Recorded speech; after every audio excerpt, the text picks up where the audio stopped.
This is Southern Cross News with Joe Palmer. Good evening, everyone. A man is in police custody tonight after allegedly running down and killing a pedestrian in Launceston before fleeing the scene. Information from the public helped police track down the suspect on the other side of the city. A quiet suburban street, today a crime scene. Police allege a 30-year-old Prospect man ran over another man in his 30s in the back street of Prospect Vale around 11 a.m.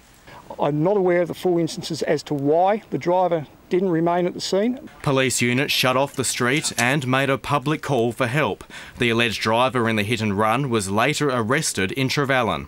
We've received a number of calls which led us to a series of incidents which led to the vehicle being located in Trevallyn, so their help has been invaluable. Police say local residents tried to save the man by rendering first aid. Counselling is available to witnesses. Some of the witnesses have indicated to police that they heard the sound of the crash. There's nothing to indicate at this stage that they did know each other. No charges have been laid at this stage. The suspect will remain in custody for questioning by police, and anyone with information is asked to contact Crime Stoppers. Tom Johnson, Southern Cross News. Former Attorney-General Vanessa Goodwin has been remembered as kind, clever and dependable in a moving state funeral in Hobart. Hundreds of people filled St David's Cathedral to farewell the 48-year-old who lost her battle with brain cancer on the weekend. A life touching so many, reflected by the hundreds gathering to say a final goodbye. Vanessa Goodwin, today remembered by many as intelligent, kind-hearted and loving. Childhood friend and Premier Will Hodgman describing a heartbreaking loss. For Vanessa, Goodwin was a very special person. Kind, clever and dependable. The former Attorney-General diagnosed with multiple brain tumours last April, just months after losing her mother to the same disease. Something was wrong and we soon learned that Vanessa was seriously ill. It stopped our parliament in its tracks. It stunned our community. It shook us to the core. Those who walked with her through her earlier years of study remembering a brilliant mind but caring soul. Some people shine a little brighter than the rest of us. Sharp as a tack, good for a laugh, calm in a crisis and determined to make the world a better place. Vanessa was one of those people. The influence she had during her political career emulated through today's music. Her role as Attorney-General inspiring prisoners to rehabilitate. The song's a collaboration with those she helped at Risdon Prison. Her commitment to others and the influence she had on people can only be described as the Vanessa effect, evidenced over the last week with messages of support from people she had never met to former inmates she helped rehabilitate. A life lost on the night of the election. For the Premier, a friend gone before her time. We said our goodbye. And today our state says goodbye and thanks to our dear Vanessa.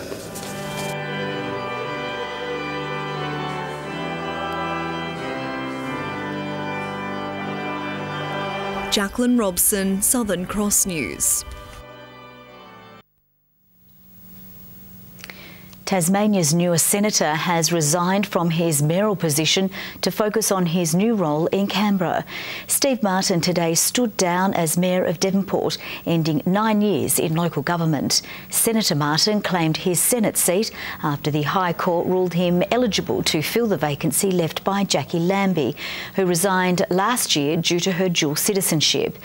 Deputy Mayor Annette Rockcliffe will now become the Devonport Mayor until the next election in October. A judge has told lawyers in the Susan Neill-Fraser case he wants it finished by June. Neill-Fraser appeared in the Supreme Court today for the final day of this round of hearings. She's fighting to win an appeal against her conviction for murdering Bob Chappell on a Sandy Bay yacht in 2009. Today, lawyers argued over the admissibility of some evidence as the case begins to wrap up. Justice Brett told them he hopes to have the matter finalised when it returns to court in June. A Tasmania police officer charged with firearm offences has had his case adjourned until April. Nigel Lawrence Paul appeared in the Magistrates Court charged with possession of an unregistered firearm and failing to take precautions to ensure the 3 he owned were kept safe. The 57-year-old from the Southern District did not enter a plea and remains on bail. Tasmania Police has been bolstered with the graduation of 20 new recruits. Half of them were female, in what the Commissioner says is a demonstration of how the service is encouraging equal opportunities. 20 of Tasmania's newest police recruits officially stepping into the line of duty.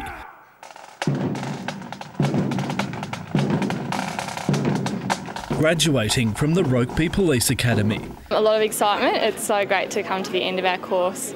I was pretty nervous this morning, but yeah, really excited now.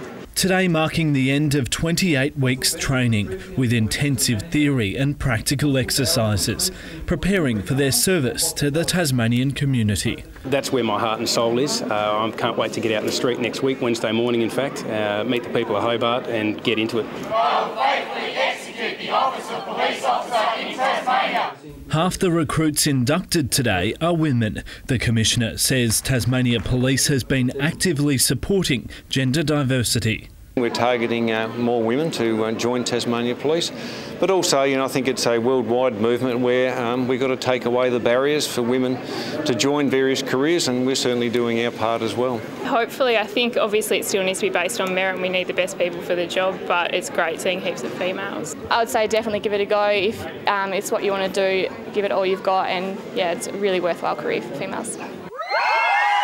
Michael Breen, Southern Cross News. Performers are warming up for the opening night of Spiegeltent with headline event Limbo Unhinged ready to take audiences to the next level. Hobart is set to sizzle over the next 3 weeks with sword swallowers and Chinese pole acrobats all part of the action. Opening its doors this evening, the Spiegeltent is back in town and it's as extravagant as ever. Its headline act, internationally acclaimed Limbo Unhinged, warming up to wow audiences with 23 shows.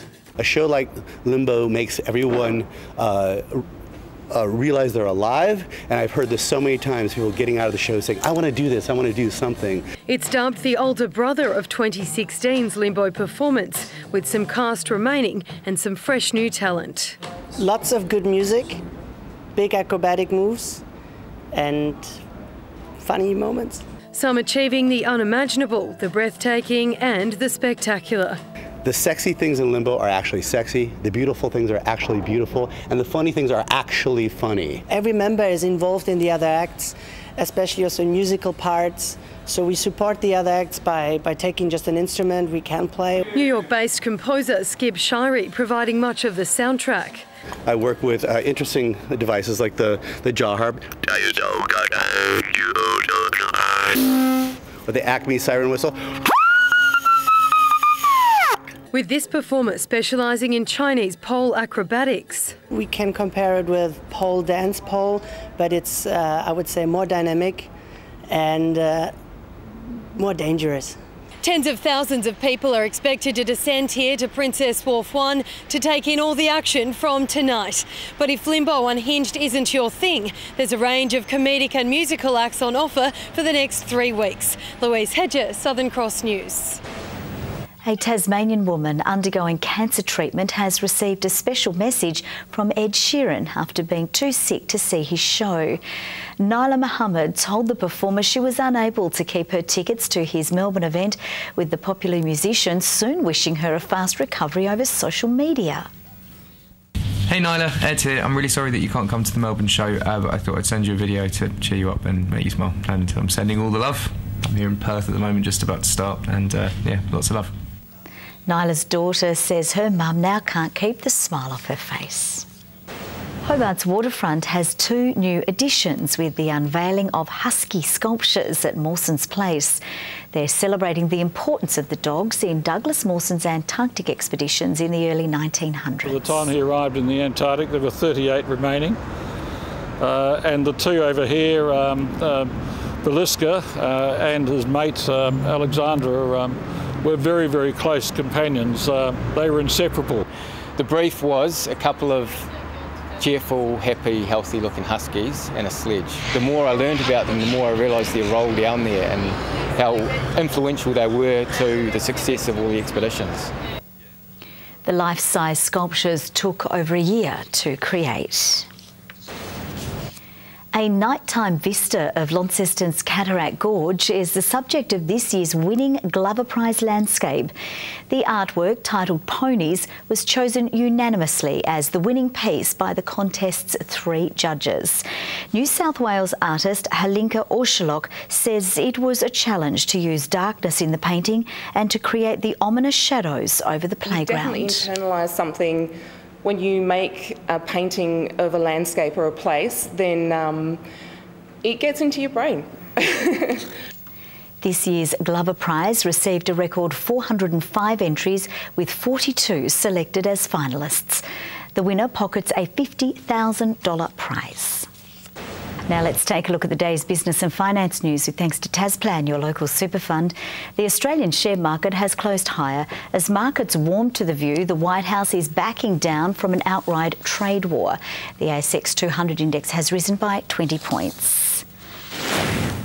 A short time ago, the Australian dollar was trading at 77.96 US cents and 107.08 New Zealand cents. And Hawthorn defender James Frawley will play his first game since round 8 last year, when he lines up against the Blues at UTAS Stadium tomorrow night. But the main focus for the Hawks this morning was on mental health, with players visiting schools across the state to spread a positive message. Hawker was the coolest kid in class at Exeter Primary School. It was one of the lucky locations receiving a special visit from players. I think we all know the importance of role models, and just to watch the kids in the classroom, boys and girls, looking at both our male and female players. For the first time today, mental health was included in the Hawks' Looking After Me program. The topic discussed face-to-face between players and students, along with diet and exercising during the school stops. I mean, it's not too hard-hitting, knowing the audience of Year 3 to Year 6s, but start talking about people associating their feelings and feeling comfortable. The upcoming JLT Series clash against Carlton is the Hawks' last hit-out before the regular season. Cyril Rioli will miss the clash, but it's understood he will be right to go for round 1 after suffering a season-ending injury in Launceston last year, while Tassie expat Grant Birchall's recovery from a PCL injury is well on track. My knee's feeling really good ever since I've had this last lot of surgery just before Christmas. It's been feeling really good. I'm back running now with the boys. Tomorrow's game will begin shortly after 7 o'clock. Good evening. Hobart 24 today, Launceston 26 with Burnie and Devonport recording 22. 28 was the top at Bushy Park and Campania. Up on average again the temperatures with sunny conditions and light winds prevailing. Ouse 27, Grove and Fingal 26. Friendly Beaches and Cressy 25 today. The Bass Strait Islands 24. Lowhead, St Helens and Strahan all 23. Extensive areas of low cloud over the Southern Ocean. A large area of cloud over Central Australia. A bit of bright cloud over the Gulf area and closer into some low cloud off the south coast of Tasmania. Patchy cumulus cloud over parts of the north, but as we know, it was pretty clear today. Tomorrow, the high over our region has barely moved. A trough lies off WA and the monsoon trough sits there over the far north, linked to another over the east. Closer to home, a cold front moves over the bight. The winds northwest and northeasterly are 10 to 20 knots, increasing to 15 to 25 knots over the southwest and east, reaching 30 knots over the lower east later. Lighter winds inland, but a strong wind warning has been issued in the lower east from Wineglass Bay to Tasman Island.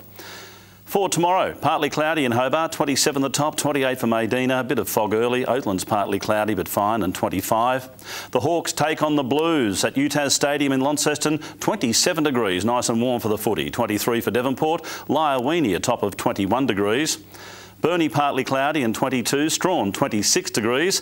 And for 42 years now, our most prestigious surfing event continues at Marrawar, 43rd year this year in the West Coast Classic. Entries from under 12s to over 60s will be out hanging 10. Let's hope the conditions are totally sick at Marrawar for the surfing. Let's hope the surf gets up a bit.